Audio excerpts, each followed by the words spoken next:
पटना में traffic police और जिला परिवहन कार्यालय ने चालान संबंधी नए सिस्टम में बड़ा बदलाव किया है। इसके तहत अब अगर किसी वाहन ने एक गलती की है तो पूरे दिन में उसके खिलाफ सिर्फ एक बार ही चालान काटा जाएगा। अब किसी वाहन का अगर एक ही प्रकार का उल्लंघन हो तो दिन में एक से अधिक बार चालान नहीं काटा जाएगा। पुराने सिस्टम में कई बार अलग अलग जगहों पर एक ही गलती के लिए बार बार जुर्माना कट जाता था, जिससे वाहन चालकों को परेशानी होती थी। राजधानी पटना में चालान के नियम में बड़े बदलाव किए गए हैं और ये बदलाव ट्रैफिक पुलिस जिला परिवहन कार्यालय की ओर से किए गए हैं, जिससे पटना वासियों को एक बड़ी राहत भी मिली है। राजधानी पटना में कैमरे के जरिए जो चालान निर्गत किए जाते थे उसमें विशेष बदलाव किए गए हैं और अब पूरे दिन में किसी के खिलाफ सिर्फ एक बार ही चालान काटी जाएगी।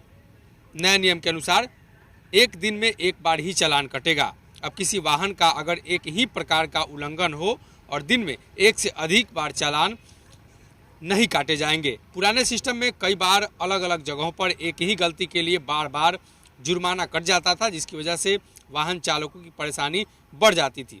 तो अब तकनीकी अपडेट के बाद डिजिटल मोबाइल चालान सिस्टम अब पहचान करेगा कि जिस वाहन को पहले ही चालान किया जा चुका है उसी दिन दोबारा वैसा ही चालान नहीं कटेगा।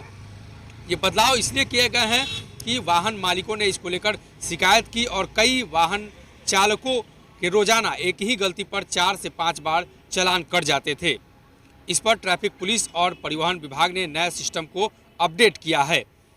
राजधानी पटना के विभिन्न इलाकों में इस तरह की घटनाएं सामने आती थी कि हेलमेट को लेकर अगर किसी व्यक्ति का चालान कटता है तो एक ट्रैफिक चेक पोस्ट पर चालान कटता है, फिर जाने के बाद अगले ट्रैफिक चेक पोस्ट पर 5 मिनट 10 मिनट के बाद चालान कट जाता था।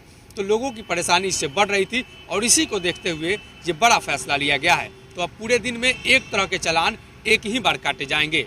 अपने सहयोगी अभिषेक के साथ सनी, जी मीडिया, पटना। पटना पुलिस को बड़ी कामयाबी मिली है। पुलिस ने लूट और डकैती की योजना